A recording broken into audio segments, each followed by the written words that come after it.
It's been one of the most challenging weeks in the history of the Rural Fire Service. There are nearly 100 fires still burning. 8 are considered out of control. Since the bushfire emergency began, more than 90,000 hectares have been burnt across the state, while livestock losses are estimated at more than 21,000, mostly sheep, at a cost of millions of dollars. Firefighters say the focus is likely to shift inland in the coming days, with conditions around Dubbo and Mudgee expected to deteriorate. Thomas O'Reilly reports.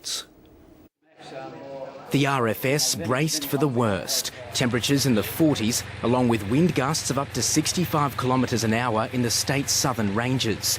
95 fires were burning before the day even began. East of Cooma, hundreds of firefighters are on standby. When it becomes that size, if it really does take off, there's very little firefighting agencies can do. By late this afternoon, an emergency warning was issued for 15 properties.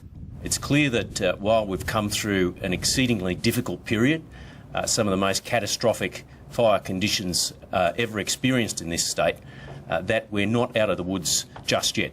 Towns closer to the coast had the weather on their side. By 8 o'clock this morning, a cool southerly change came to the aid of crews near Sussex Inlet and Wandandian. The RFS now has the upper hand on a fire that came within a kilometre of a former military bombing area. It's still not over for this blaze to the west of Yass. With a 100-kilometre perimeter, crews were kept busy in extreme conditions. They're putting in huge hours and doing a good job. A lot of them are landholders from around this area, so there's a fair bit of anxiety, of course. There are ongoing concerns that the westerly wind will push the fire into nearby towns.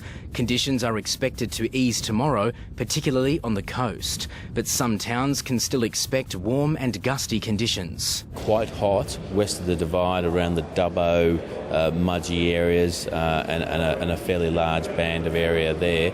We're expecting quite warm and gusty conditions, so the focus will probably switch to the inland a little bit. Communities in the west are being told to prepare for more scorching days to come. Thomas O'Reilly, ABC News, Yass.